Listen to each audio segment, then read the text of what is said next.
Greetings, everyone. Welcome to Jamestown, Virginia, in the year of our Lord 1664. I am Silas Pritchard, an indentured servant from England, now working the tobacco fields here in the New World.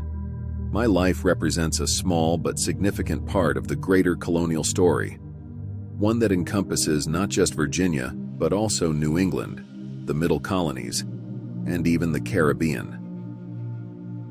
Firstly, let me elaborate on the Chesapeake colonies, including Virginia and Maryland. We prosper largely due to the cultivation of tobacco, a labor-intensive crop. Originally, it was mostly white, male indentured servants like me who tilled these fields. But the times are changing. Ever since Bacon's Rebellion of 1676, the colony is shifting more towards using enslaved Africans.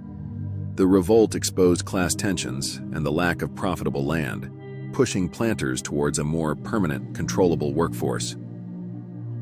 Now, compare this with the New England colonies, settled primarily by Puritans. Their society revolves around small towns and family farms, driven by both agriculture and commerce. The Puritan work ethic and community focus have led to expanded life expectancies and social hierarchies governed by their religious leaders.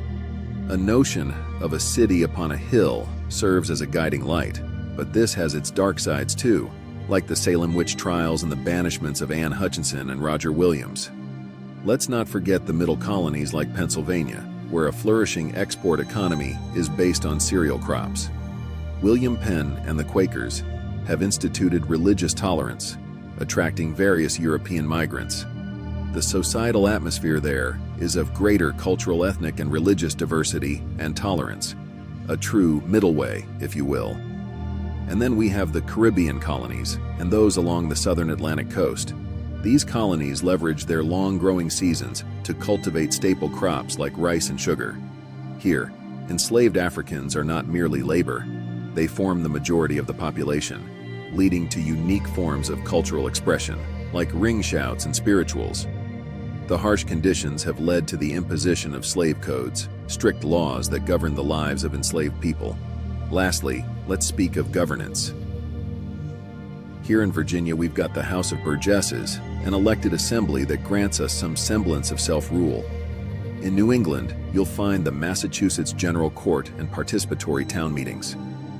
It's Britain's distance and initial inattention that have allowed us to develop these relatively democratic institutions, a rare phenomenon for this era. So, there you have it. Our lives here in the colonies are shaped by a myriad of factors: environmental conditions, economic incentives, social hierarchies, and religious beliefs, all intricately linked to the great tapestry of colonial America. It's not just the land, but also the minds and hands that work it that have made each colony what it is today.